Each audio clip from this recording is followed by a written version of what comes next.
Everybody please go to Brightspace and access the PowerPoint slides. You'll be able to find them in the module section of the Brightspace. It says Enzymes Lab.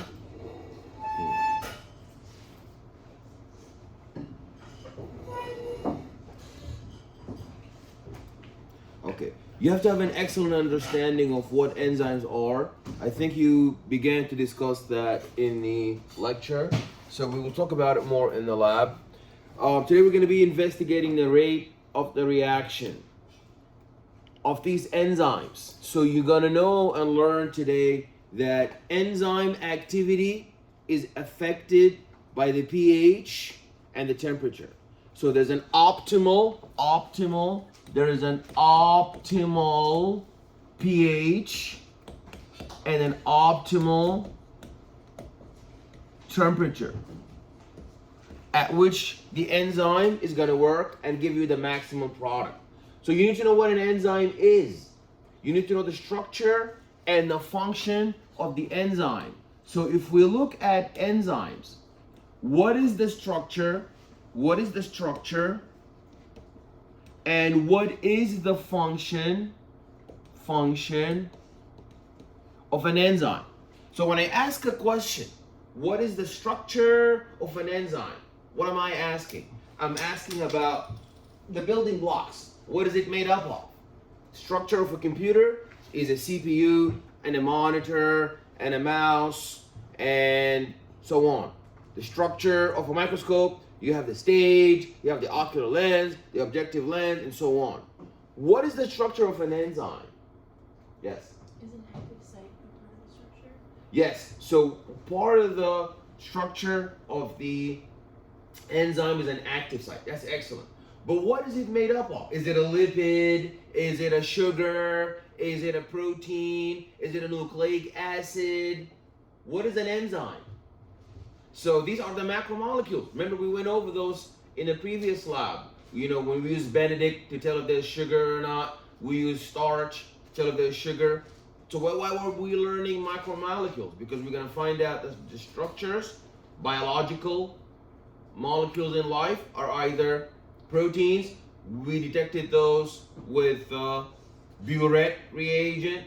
And then we looked at, electrolytes that were detected with, for example, silver nitrate. So we were looking and finding out that these molecules that make life happen, that make biomolecules, bio meaning living, molecules, these chemical molecules that make life happen. So the enzymes are what? What are enzymes? Yes, please. Absolutely. Enzymes are proteins. And sometimes they have cofactors. They have cofactors. These cofactors are minerals and vitamins. Students are learning about the enzyme and they have no idea what is the structure of an enzyme. Now, what is the function? Yes, please. The catalyst? Yeah, excellent. These enzymes, and we're going to be looking at a biocatalyst. What's the difference between a catalyst and a biocatalyst? Sometimes politicians say, I'm a catalyst for change. Well, everybody now thinks they are a catalyst. But what is a biocatalyst? Well, what is a catalyst? We'll get back to bio later. What is a catalyst? Yeah. It's a reaction. Excellent. Very good, Lillian. So an excellent is an accelerator. A catalyst is an accelerator. It accelerates. It accelerates, speeds up. What's bio? Biochemical reactions. Reactions of life, like homeostasis. Now that's a biological reaction, so we need some enzymes to help speed up homeostasis, survival, reproduction, fight or flight, rest and digest, processing, sensory stimulation, motor output. All of these biological, photosynthesis, everything biological. If there is an enzyme that speeds it up, that one is a special type of an enzyme known as biocatalyst. So you gotta know that these biocatalysts, their job is to speed up chemical reactions. So chemical reactions, we have A plus B is going to give us C plus D, for example. So A plus B are known as what? Reactants. So A plus B are reactants, while C plus D are the products. So we have a chemical reaction in which A plus B are going to be converted into C plus D. Is that clear? If you leave that reaction in the test tube, it's going to take 1,000,000 years to happen. So this figure here is very important. Everybody needs to understand this figure. If you look in here, you're going to see that you have an X and a Y axis. This is the X axis and that's the Y axis. We said that on the X axis, you're absolutely always going to have what? Independent variable or dependent variable? You're going to have the independent variable.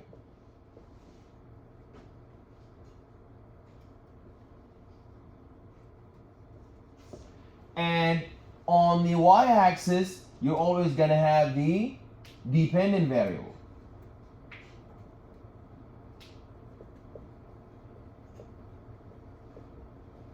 Okay, so when we're looking at enzymes, we are looking at our independent reaction independent variable is going to be the time. As time goes on, what happens? And if you look at the y-axis, is going to be the free energy, delta G, the free energy of the reaction. Free energy of the reaction. So we're going to learn that to go from A plus B has high energy.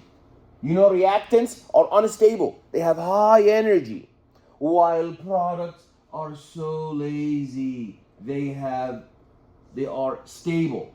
And in order to go from A plus B, do you just go downhill like that? You just drop in energy? No, you don't. In fact, you go uphill. Then you go down. Why do you go uphill? Because you go up there where the asterisk is, and you are in a what's known as transition state complex.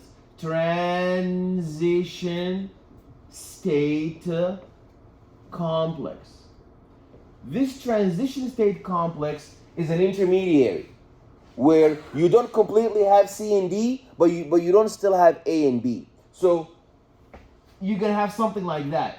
The bond between A and B is being broken, and the bond between C and D is start to form. So here you had a bond between A and B.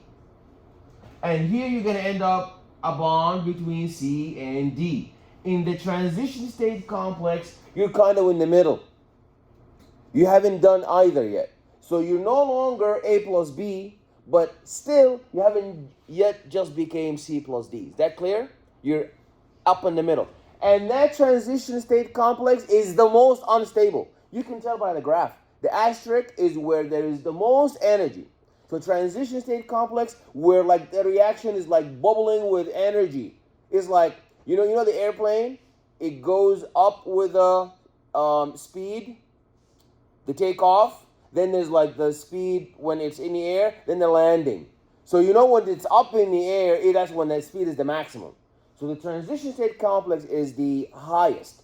So we don't go to reactions, we just drop. We got to climb up an energy hill.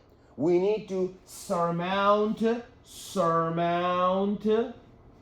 need to surmount energy. This is called the activation energy. Activation. We need to surmount the activation energy hill. This right here is the hill. This hill is known as the activation energy EA.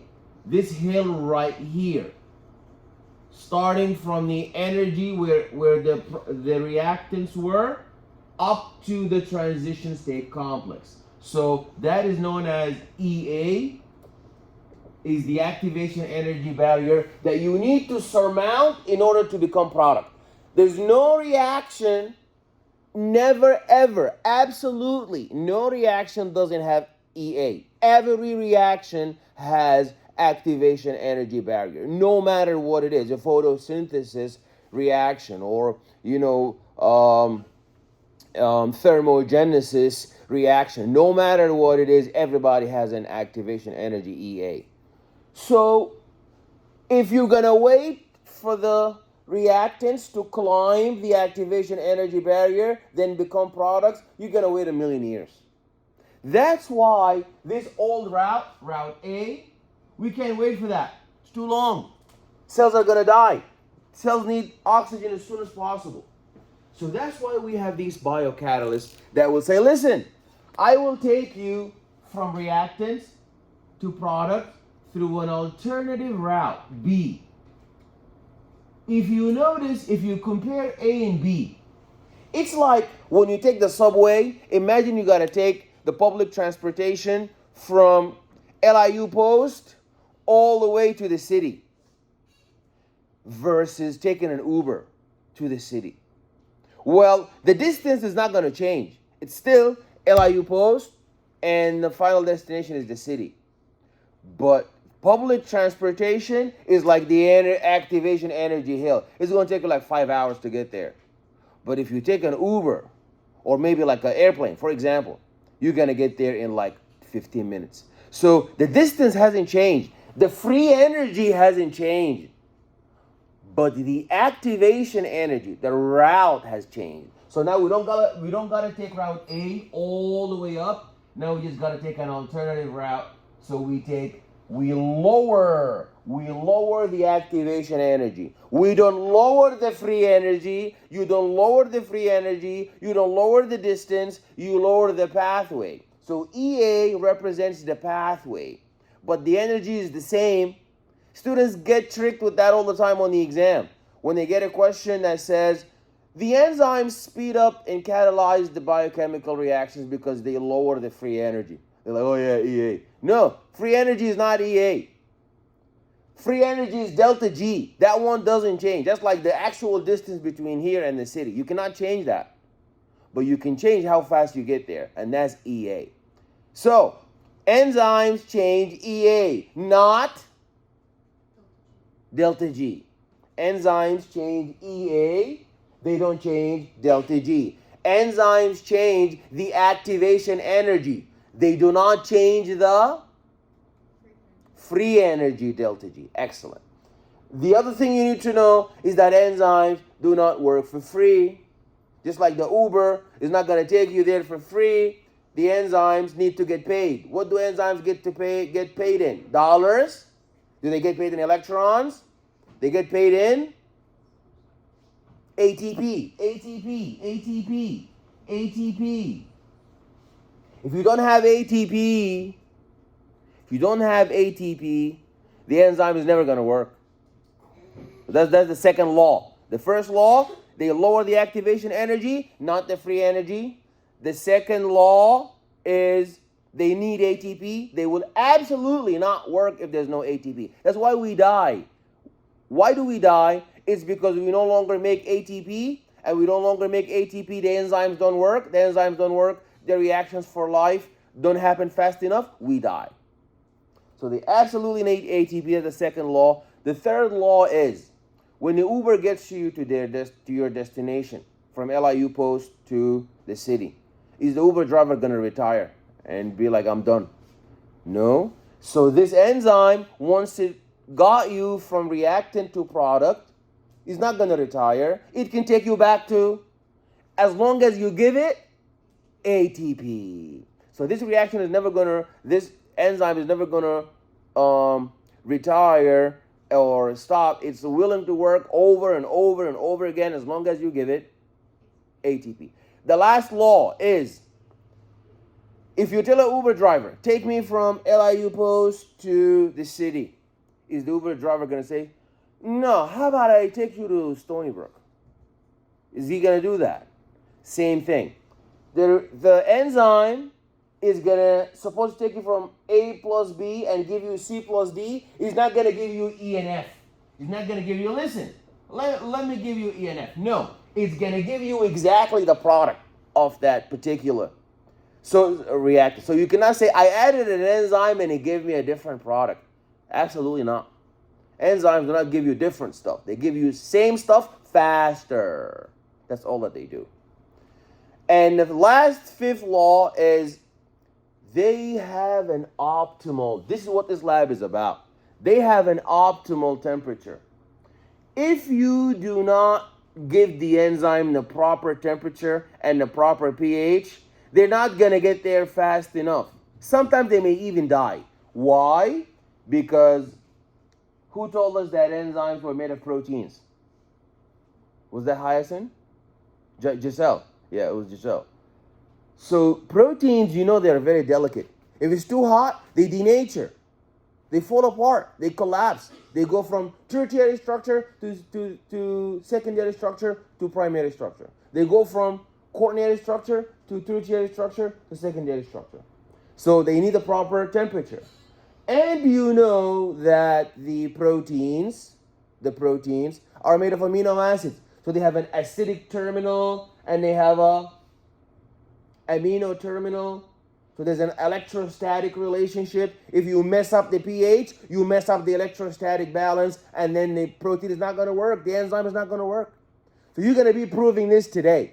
You're going to look at the same enzyme, same reactant, A plus B, same substrate. Reactant is substrate. Reactant is substrate. But you're going to put the same reaction in different temperatures. And you're going to see that the turnover, the rate of product formation is much lower. That's why you see how we have different ice bath and we have different temperatures and we have different pH.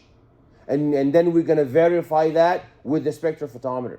We're going to look in the spectrophotometer to tell the test tube that was in a really hot temperature and a test tube that was in a cold temperature, which of the two test tubes had more reactant. You're going to put in a spectrophotometer.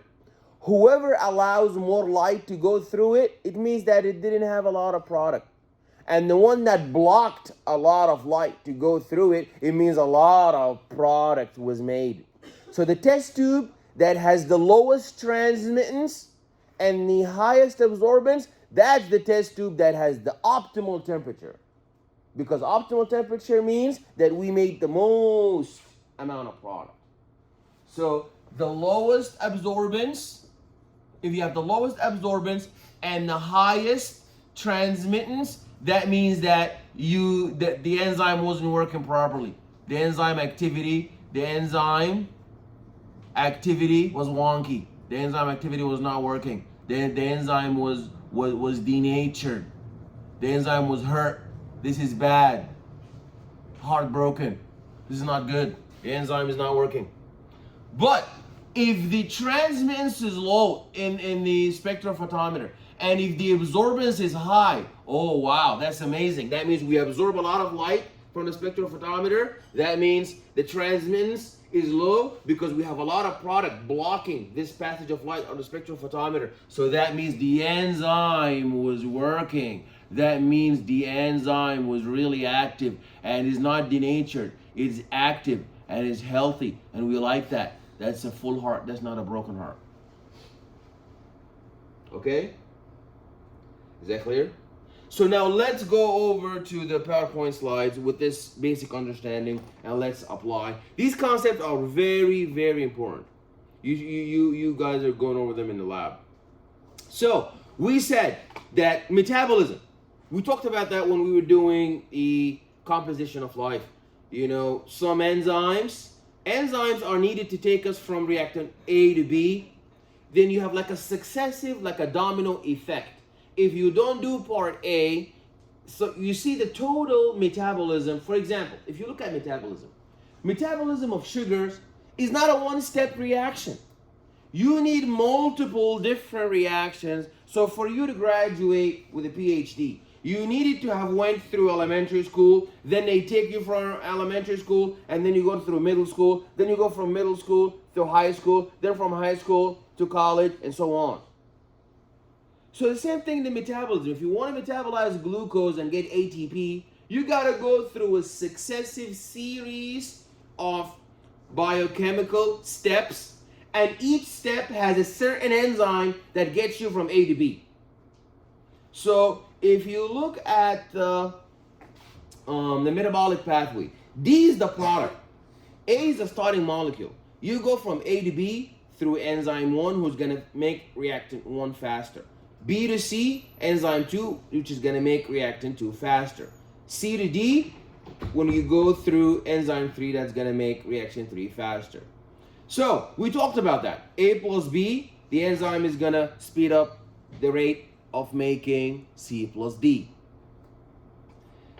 So the enzyme is a catalyst. It's a substance that speeds up a chemical reaction and is unchanged at the end of the reaction, and the catalyst is not consumed. We said that once the Uber gets you there, the car is not going to disappear or vanish or retire. It's going to be ready. So the catalyst is never consumed in the reaction.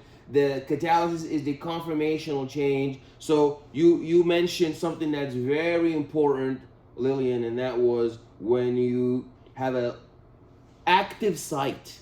So the same way you get in an Uber, you sit in a car, you don't sit in a trunk, you don't sit on the top of the car, you don't sit in the front hood, you sit in the actual seat. So the same thing, the enzyme has a special place for the substrate or the reactant to bind to. That's known as the active site.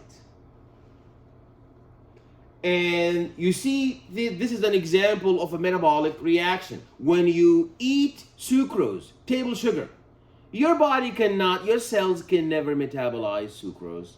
Please, it's too much. So you're gonna need an enzyme known as sucrase. Sucrase is gonna break apart, it's gonna break in half sucrose into glucose and fructose. Glucose is manageable. You do glycolysis, glucose glycolysis. So we do glycolysis for glucose and we get ATP out of it. Fructose, we interconvert it with another enzyme known as fructose interconvertase. It's going to convert fructose into glucose. And then we shuttle it into the glycolysis pathway. So we talked about enzymes. So we have enzymes that break down proteins known as proteases, enzymes that break down lipids known as lipases. And we talked about this activation energy issue. You remember that. That's the free energy, delta G. If the actual reaction, if you compare those two, everybody please look there. The mouse now is showing you when the enzyme is not present. You see how blue the hill is? You gotta go up Mount Everest.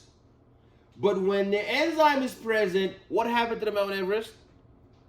It was lowered down. So you only gotta go up a hill. You don't gotta go up a mountain. You know, all you need is to go up the hill. So that's the activation energy barrier that we need to surmount. Remember we said you need to surmount an activation energy barrier, jump over the activation energy barrier.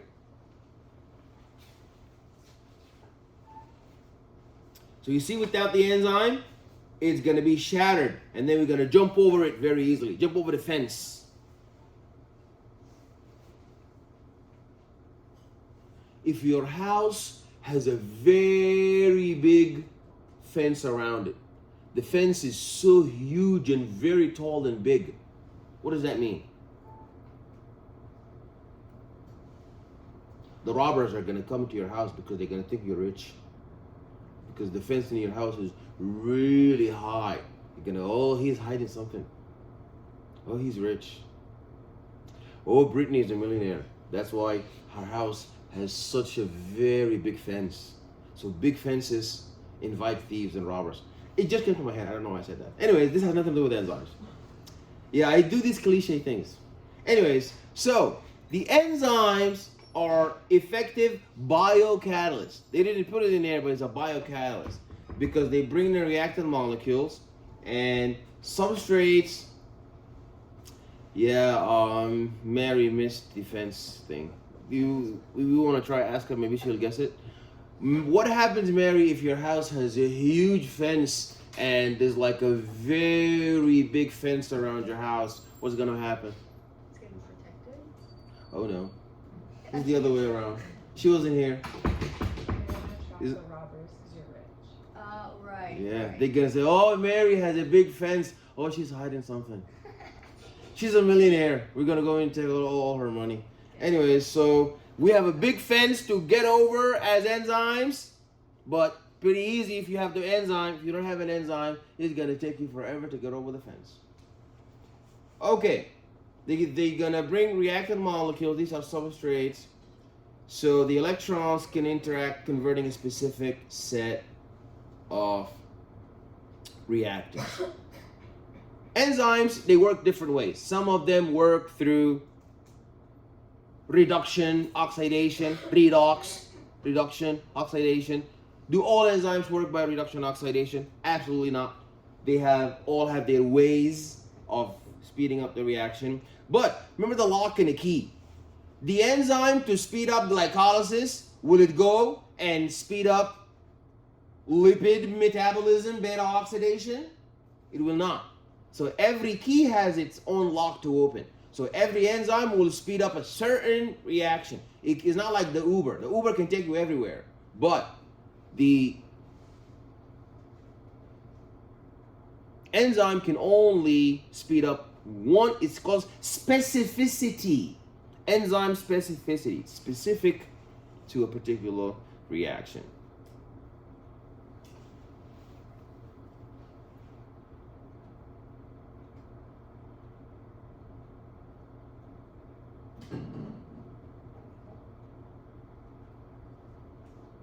Okay, that's the active site where the substrate is going to bind.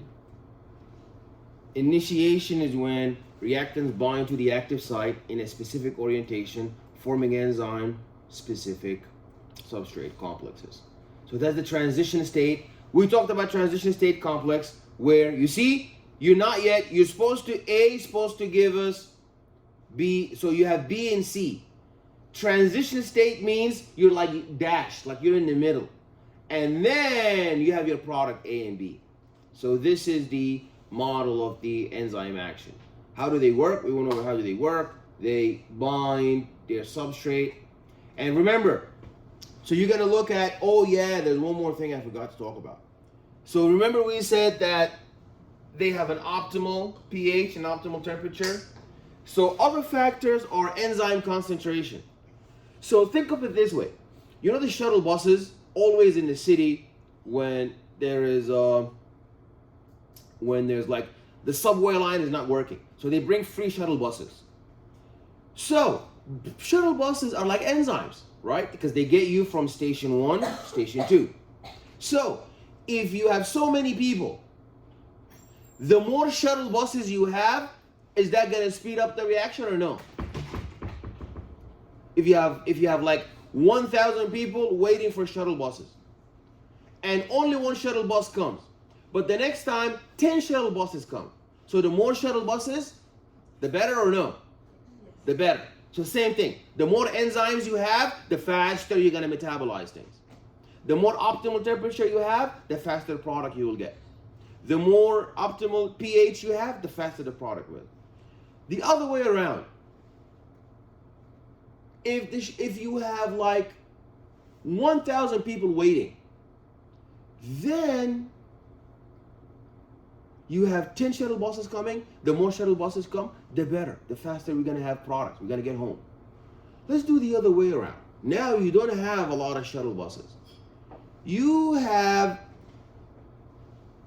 5 shuttle buses. And out of nowhere, 5 people come out the subway. Then 10 people. Then 20 people. The more the better, right? The more people come, the more we're going to fill up the shuttle buses, and the faster we're going to get to home. Now imagine 10,000 people come out the subway. Well, then that's too much now. So the same thing. The enzyme, the more reactant you give it, the faster it's going to go. So if you look at this graph here, and this is the rate of the reaction, and this is the concentration of substrate or concentration of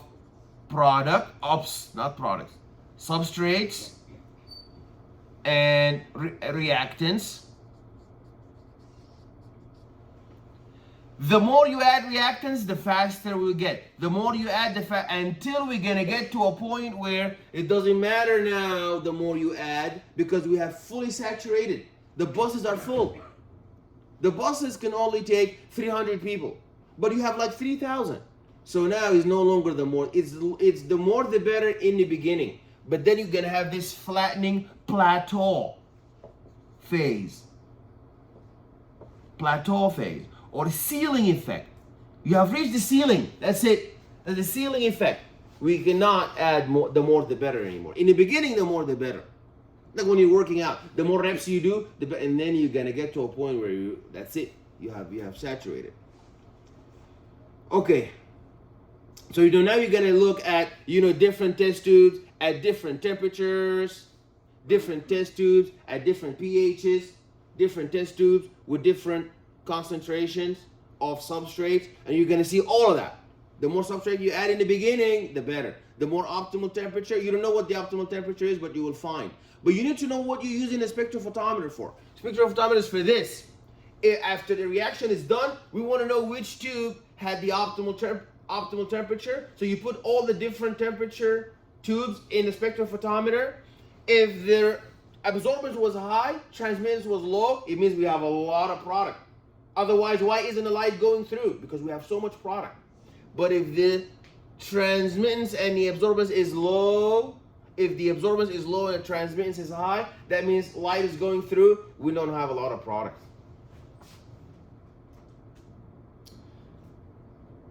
And the last thing is the inhibitors. I forgot to tell you about that one. The inhibitor is gonna block the active site. So imagine you want to take an Uber. Imagine that you want to take an Uber, and what happens? The door doesn't want to open, or there's somebody that whenever you want to open the door, they shut it. So that means the enzyme is there, the substrate is there, but an inhibitor is gonna block the active site. So this is the enzyme. It has an active site. That is the active site to bind the substrate. It's a socket, is a pocket that the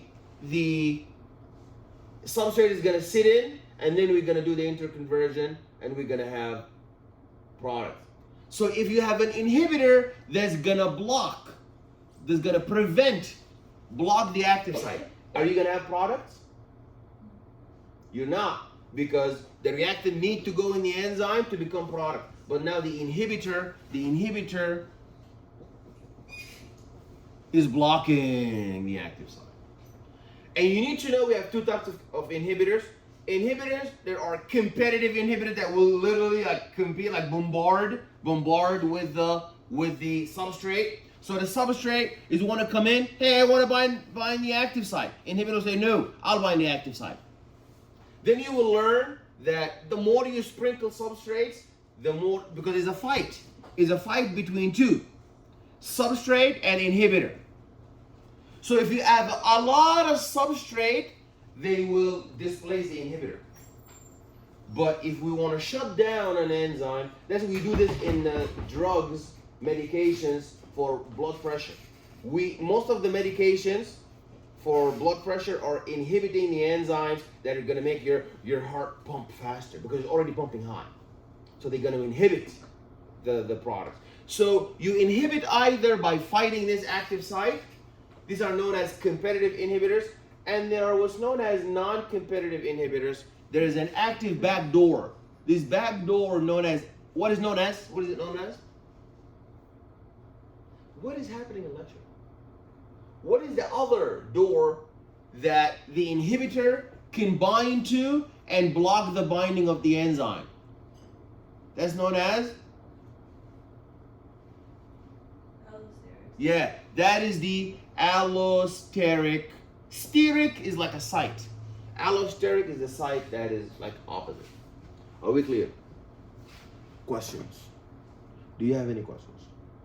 So I think we have an idea. So one of the activities in the lab today is to look at the inhibitors.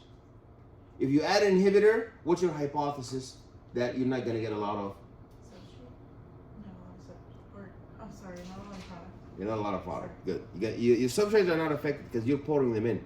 Like you're sprinkling like peppers, black peppers. I recently started putting black peppers on my sandwiches. I never used to do that, and now they taste much better. Spices make food delicious. I never knew that. I have never knew that. I used to make my eggs without salt, without peppers, until one time by mistake. It was a beautiful mistake. And now I just cannot wait to eat not green peppers, those black peppers. They taste really good. They open the appetite. Okay, alrighty. I hope now your appetite